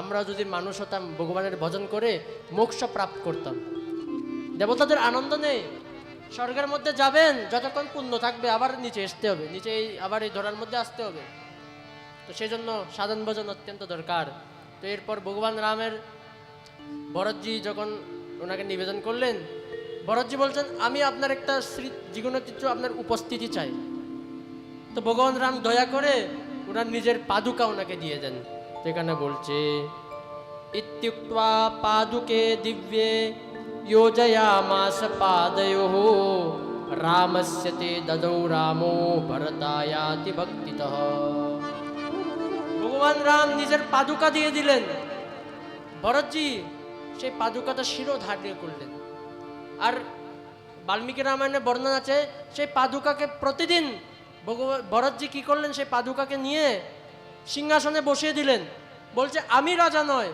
এই সাক্ষাৎ ভগবানের পাদুকা যে আছে তিনি ভগবানের স্বরূপ তো ভগবানই রাজা আমি তো ওনার দাস আমি তো ওনার সেবক যে কোনো কিছু কার্য হতো রাজার রাজ্যের মধ্যে উনি সর্বপ্রথম ওই পাদুকার মধ্যে যেতেন প্রণাম করতেন আজ্ঞা নিতেন সেই পাদুকার থেকে যখন আজ্ঞা নিতেন এরপর কিছু কাজ কার্য করতেন আর নিজে কেমনে থাকতেন জানেন আচ্ছা এখন প্রশ্ন হলো যদি ভরতজি রাজ্যতে থাকে তাহলে উনি কি আরামে থাকতেন না এখনো সেই জায়গাটা আছে অযোধ্যার থেকে প্রায় ৮-৯ কিলোমিটার দূর নন্দীগ্রাম সেই নন্দীগ্রামের মধ্যে ভরতজি 14 বছর পর্যন্ত একটা সাধুর জীবন তপস্যুর জীবন উনি ধারণ করেছেন একটা কুটিয়া বানিয়েছেন মাটির কুটিয়া ঝাড়ির কুটিয়া ওখানে ভূমিতে শুতেন রাজ্যের নরম নরম মোটা মোটা গদ্দাগুলো ছেড়ে উনি ভূমিতে শয়ন করতেন অল্পাহার করতেন সকাল সকাল ব্রহ্ম মুহূর্তের আগে গিয়ে উনি স্নান করে আসতেন সরজু নদীতে কেন বলছে যে আমার কারণে ভগবান রামের বনবাস হয়েছে আমার মতো অদমের চেহারা যদি সকাল সকাল কেউ দেখে ফেলে ওর দিনটা খারাপ হয়ে যাবে তো উনি অন্ধকারের মধ্যে গিয়ে স্নান করে সব কিছু নিত্যকর্ম সেরে আসতেন তো সেই প্রেম ছিল ভগবানের প্রতি ভরতের যদ্যপি আমরা ভরতের মতো তো হতে পারবো না কিন্তু ভরতজির চরণ রজের এক টুকরার মতো হতে পারলেও আমাদের অনেক বড় সৌভাগ্য পাদুকাকে উনি স্থাপিত করলেন। আর বলা হয়েছে যে সেই পাদুকা স্থাপনের পর যেই রাজ্যে ছিল কোনো দুঃখ ছিল না, সম্পূর্ণ রাজ্যে আনন্দ আনন্দ। বলেছে যে অনেক বাল্মীকি রামায়ণে লেখা আছে যে 14 বছরের মধ্যে কেউ কান্না করেনি দুঃখের কারণে, এমন আনন্দ ছিল। তো আমরা আমাদের কথার একদম অন্তিম ভাগে এসে গেছি। এখন আমরা অযোধ্যা কাণ্ডের অন্তিম ভাগে আমরা দর্শন করব কি বলা হয়েছে। দেহ দিনহু দিন দুবরি হই ঘটই তেজ বল মুখ ছবি সোই নিত নব রাম প্রেম পনু পীনা ভরত ধর্ম দলু মনন মলিনা। আচ্ছা, দিন বাড়তে যাচ্ছে, দিন দিন চলে যাচ্ছে, আমাদের অবস্থা কি? যত দিন যায় আমরা তত মোটা হতে যাই, আমরা শুধু খাই। কিন্তু ভরতজির কি হলো? ভরতজি দিন দিন ঘটে যাচ্ছেন, শুকিয়ে যাচ্ছেন, অবস্থা খারাপ হয়ে যাচ্ছে। উনি শুধু অতটুক পান করতেন, ফলাহার করতেন যেত মানে জীবনটা ধারণ করতে পারি। আর প্রতিদিন প্রতিপল ভগবানের প্রতি প্রেম শুধু বেড়েই যাচ্ছে, বেড়েই যাচ্ছে। আমাদের কি? আমরা একটু প্রেম করে একটু এক দুদিনের জন্য বৈরাগ্য আসলো, এই সংসার অনিত্য, আমরা তো ভগবানকে প্রাপ্ত করার জন্য এসেছি। একটা জিনিস দেখবেন, শ্মশানের মধ্যে যখন কেউ মারা যায়, কিছুক্ষণের জন্য সকাল যত মানুষ আছে সবাই প্রবচন করা শুরু করে দেয়, এই জীবনের মধ্যে সব অনিত্য, আমরা এক দুইজনের জন্য এসেছি, কান্না করার দরকার নেই, যারা আসছে এই সংসারে সবাই চলে যাবে। কিন্তু কালকে যখন ওর বাড়িতে কেউ মারা গেছে ও কান্না করতেছে আবার। তো ঠিক সেই প্রকার আমাদের সেই স্থিতি। তো যেটা অবস্থা কি বলা হয়েছে এখানে, নিত্য বাড়ছে, প্রবল প্রবল যে প্রতি ক্ষণ ভগবানের প্রতি প্রেম বাড়ছে, গুরুদেবের চরণের প্রতি প্রেম বাড়ছে, সেটা হলো ভক্তের লক্ষণ, সেটা হলো প্রেমীর লক্ষণ। যারা নিত্য গুরুদেবের চরণরূপী চরণাশ্রিত হয়ে গুরু চরণ সেবা রস পান করে তাকেই রসিক বলা হয়। সেই রসিক বাস্তবে তারাই জীবন জ্ঞাপন করে যারা গুরুর চরণ আশ্রিত হয়ে জীবন জ্ঞাপন করে। আর তারার জীবন তো মানুষের জীবন নয়, পশুতুল্য। আহার নিদ্রা ভয়মৈথুনঞ্চ সামান্য মে তৎপশুবীর নরানাম। মনুস্মৃতিতে বলা গেছে যে আহার নিদ্রা ভয় মৈথুন এই চারটা পশুর মধ্যে আর মানুষের মধ্যে সমান। আমরা মানুষদের বিশেষ কি আমাদের, যে আমরা ভগবানের ভজন করি, ভগবানকে প্রাপ্ত করতে পারবো, সেই বিশেষ। কিন্তু আমরা কি ভজন করছি? যে কাজের জন্য আমাদেরকে এখানে পাঠানো হয়েছে সেই কাজটা কি আমরা করছি? ইমানদারিতে দেখেন, ভিতরে যাকে দেখবেন, আমি কি সে কাজটা করছি না শুধু নাটক করছি? দুই প্রকারের প্রেমী হয়, একটা নাটক, একটা হলো আসল। সন্ত মল্লুক দাসজি বলেছে জো তেরে ঘট প্রেম হ্যায় প্রেম রাখিয়ে গো। যদি তোমার ভিতর প্রেম আছে, প্রেমকে দেখানোর আবশ্যকতা নয়, প্রেমকে ভিতরে রাখার জিনিস। যারা বেশি দেখায় আমি ভক্ত, আমি প্রেমী, সে নকলি ভক্ত। ভরতজিকে দেখেন, উনি কি প্রচার করতে গেছে অযোধ্যাতে যে আমি ভগবান রামের কিরকম সেবক, দেখো আমার মতো ভক্ত হতে পারে না? উনি একদম দূরে থাকতেন, কুটিয়ার মধ্যে থাকতেন, সাধুর তপস্বী জীবন থাকতেন। তো এখানে বলা হয়েছে নিত্য পূজত প্রভু পাবরি প্রীতি ন হৃদয় সমাতি। নিত্য উনি পূজন করতেন সে পাদুকার, আর নিত্য ভগবান রামের স্মরণ করতেন, ভজন করে করে থাকতেন। অন্তিমে এখানে কি বলা আছে, সুনিব্রত নেম সাধু সকুচাহি দেখি দশা মুনিরাজ লজাহি। ওনার চরিত্র শুনলে কি হয়, ওনার চরিত্র থেকে এমন শিক্ষা নিতে পারে যে সাধু সন্তরাও লজ্জা পেয়ে যায় যে এমন ওনার তপস্বী ছিল, এরকম এখানে বর্ণনা আছে। তো অন্তিমে কি লেখা আছে, এই যে ভরত চরিত্র আমরা চর্চা করলাম, এটার ফল কি? এটার ফল এখন বলা হয়েছে অন্তিম ফলশ্রুতি। আপনারা যতক্ষণ বসলেন একটু কষ্ট করে, এটা ফল কি হলো? তো এখানে বলা আছে ভরত চরিত করনে তুলসী जो सादर सुनई सिय राम पद प्रेम होई अवसि होई भवरस विरति। বলছে ভরত চরিত করিনে নিয়ম পূর্বক। আমি জানি না কতজনের নিয়ম পূর্বক শুনেছেন। নিয়ম অর্থাৎ কি? যে আমি শুনবো, আমি কথাবার্তা বলবো না, ভালো করে শুনবো কি হচ্ছে, আমি ঘুমাবো না। অনেকে পাপ পাপ পড়ে যাচ্ছে, আমি এখান থেকে দেখতে পাচ্ছি, অনেকে চেয়ার থেকে পড়ে যাচ্ছে। তো সেই অবস্থা নিয়ম মতো যারা যারা শুনেছে, ভালো করে মনের মধ্যে ধারণ করেছে যে এখান থেকে কিছু শিকার মতো আছে কিনা সেটা ধরেছে, তারা যদি নিয়মপূর্বক শুনে এখানে কি বলছে, সিয়া রাম পদ প্রেম অবশ্যি হই ভব রস বিরতি। দুইটা লাভ আছে, সিয়া রাম পদ প্রেম অবশ্যই, এই যে একটা ন্যায় আছে, ন্যায়ের অনুসারে দুই জায়গায় অবশ্যই লাগবে। অবশ্যই ভগবান সিয়া রাম, আচ্ছা সিয়া রাম তো ভেদ নেই, দুইটা কেন বলেছে এখানে? এটা কারণ আছে, সিয়া আর রাম যদ্যপি তারা অভেদ, তো দুইটা কেন বলেছে? তো ভগবান আর গুরু আর ভগবানের কোনো ভেদ নেই, সেই প্রকার গুরু গোবিন্দর চরণে প্রেম হয়ে যায়, অবশ্য হয়ে যাবে, এটা বলা হয়েছে। আর শুধু এটা নয়, অবশ্য এই বিষয় থেকে আপনার বৈরাগ্য এসে যাবে যদি নিয়মপূর্বক আপনারা শ্রদ্ধাপূর্বক শুনেন, গ্রহণ করেন, তো সেটা ফলশ্রুতি। তা আপনারা আজকে এই ভরত চরিত্র আপনারা পেয়েছেন, এটাকে আপনারা আজকে একটু শুনলেন, আপনার ভিতরে আজকে প্ল্যাটফর্ম তৈরি হয়ে গেল।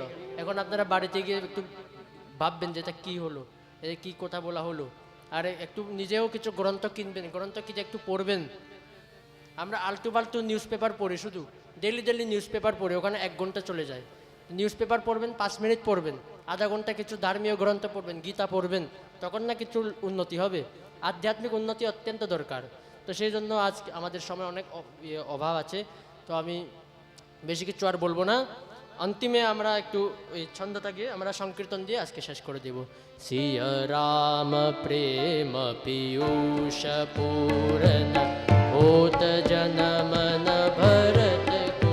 सिया राम प्रेम पीयूष पूरन होत जनमन भरत को। मुनि मन अगम जम नियम समदम विषम व्रत आचरत को। मुनि मन गम जम नियम समदम विषम व्रत आचरत को। दुःखदाहदारिण दम्भदूषण सुजसमिष अपहरत को। दुःखदारिद दम्भ भूषण निस अपहरत को। कलिकाल तुलसी से सठन हटि राम सन मुख करत को। कलिकाल तुलसी सो सठिन हठि राम सन मुख करत को।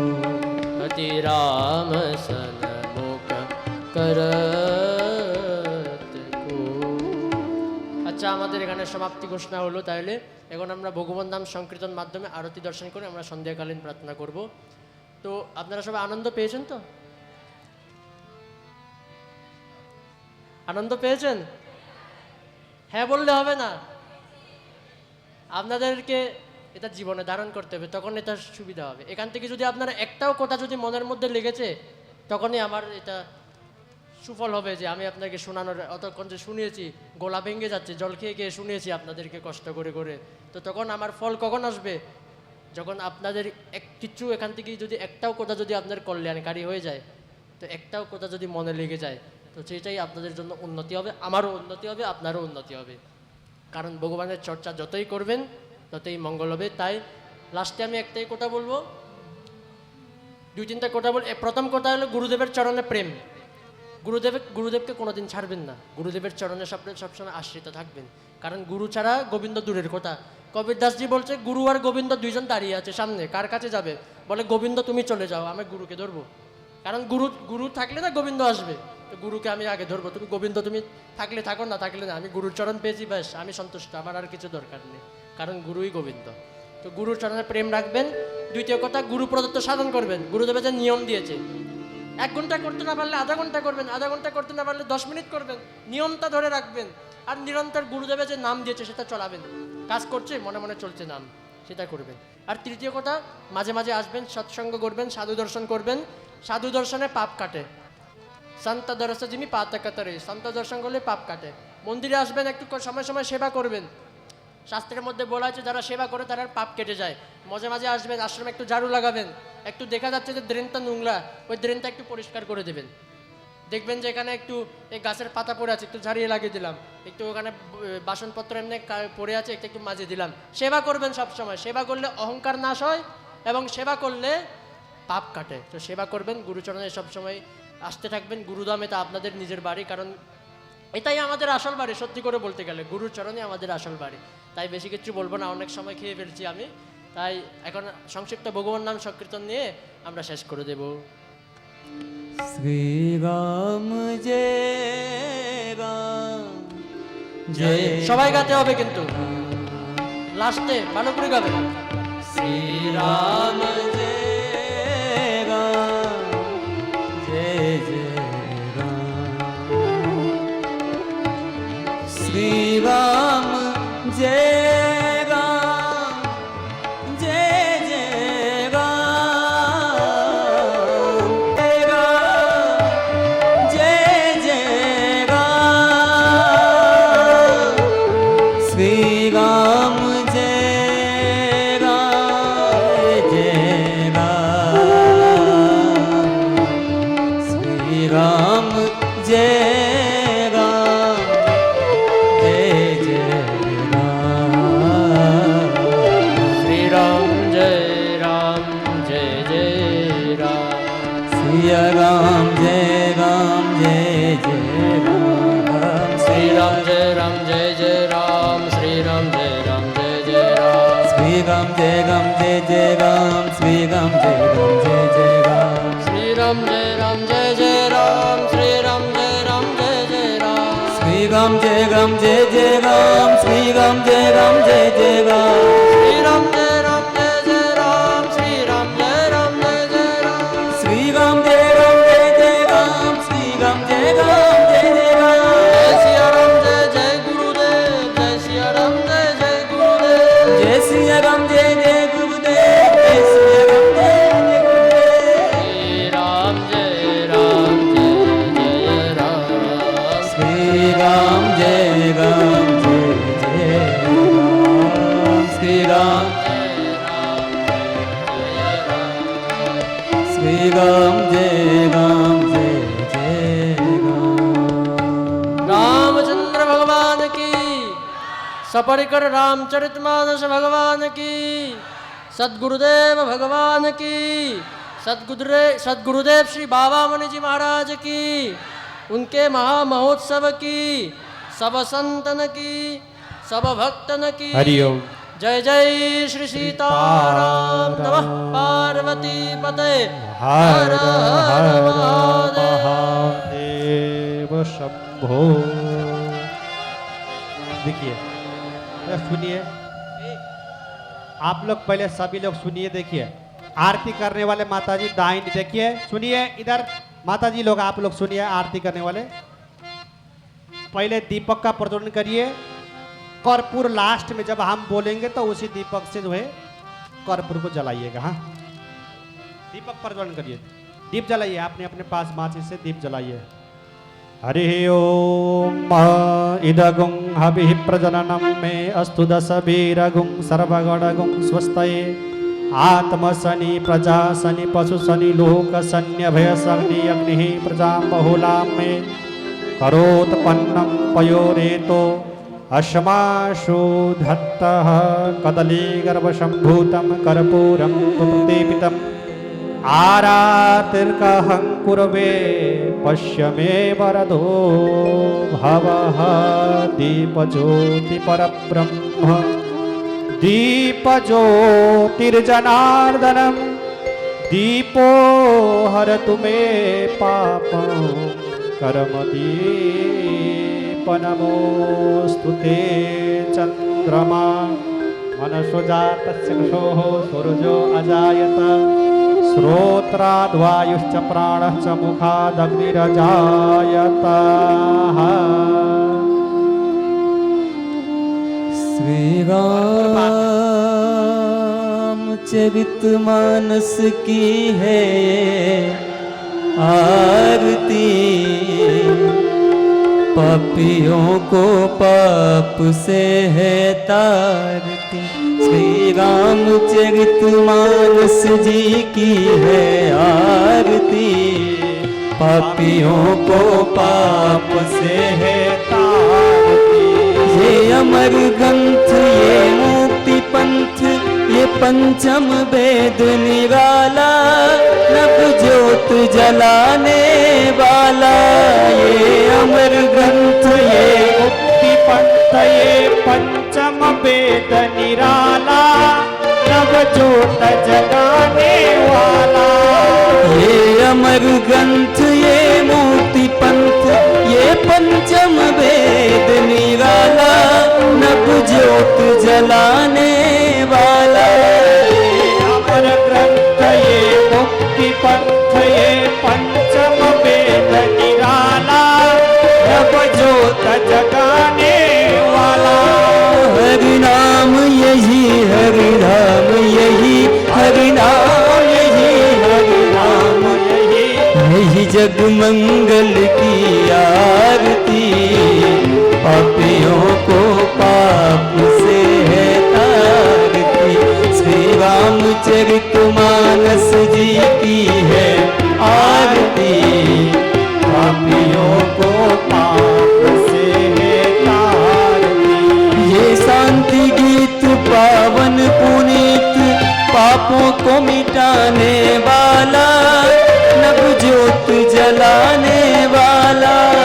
ये शांति गीत पावन पुनीत को मिटाने वाला हरि दर्श कराने वाला। ये शांति गीत पावन पुनीत पापों को मिटाने वाला नौ ज्योत जलाने वाला। शांति गीत पावन पुनीत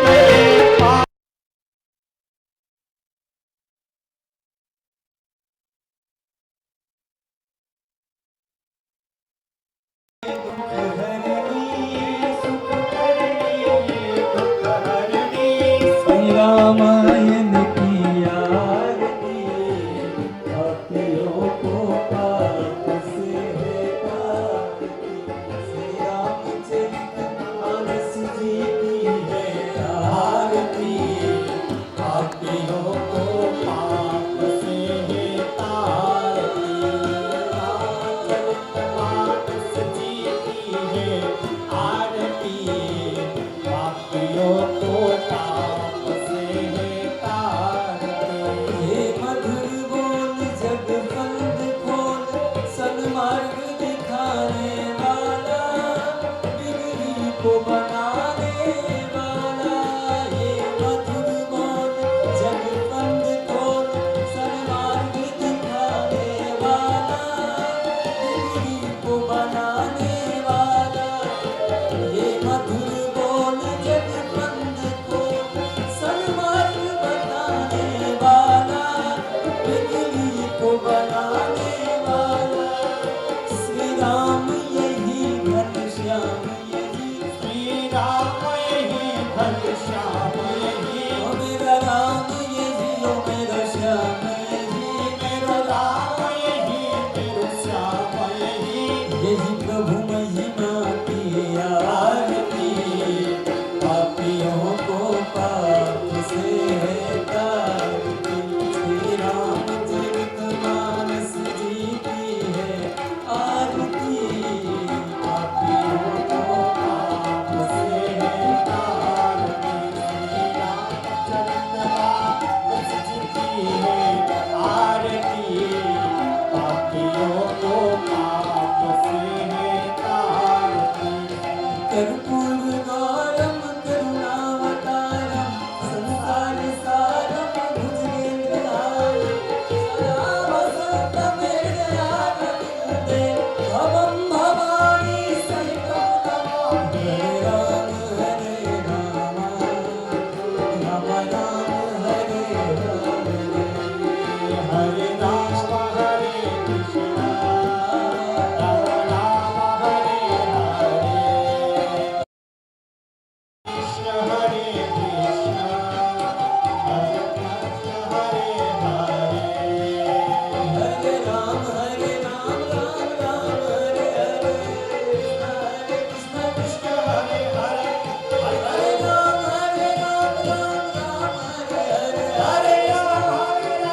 रामचंद्र भगवान संकट मोचन हनुमान महाराज की जय। अपने अपने सद्गुरुदेव भगवान की जय। जय श्री सीताराम।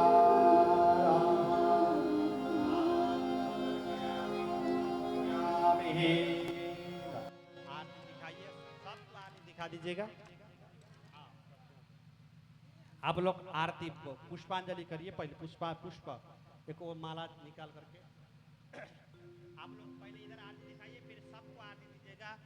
भगवान का आरती सभी लोग आराम वहीं बैठे बैठे ही आप लोग लीजिए, मन के द्वारा भाव रूपी आरती लीजिएगा।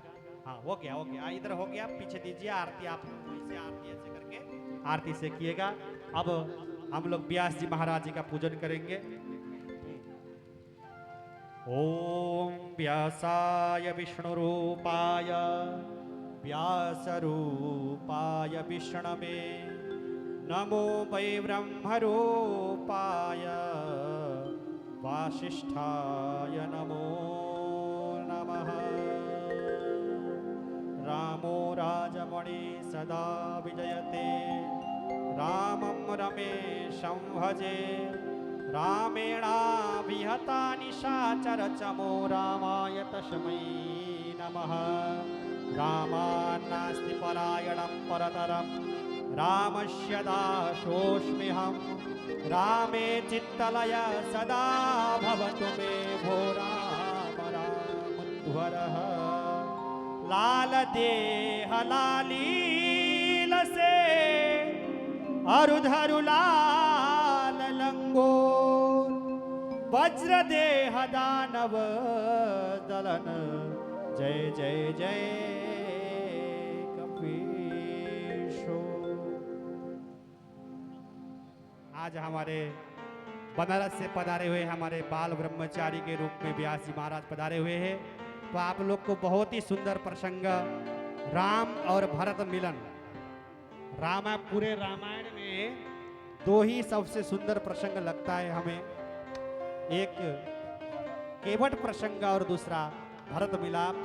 तो आप लोग सभी लोग भगवान से, राम जी से, सदगुरुदेव महाराज से प्रार्थना करिए कि हर वर्ष की तरफ, प्रति वर्ष की तरफ इसी प्रकार से भगवान राम कथा, भगवान रामचरितमानस का राम कथा इसी रूप से इस वर्ष 1 दिवसीय हुआ है। तो भगवान से प्रार्थना करिए कि अगले वर्ष पूरा 9 दिवसीय, अगर 9 दिवसीय बरसे मेरे रामा परम जल बरसे वर्षे में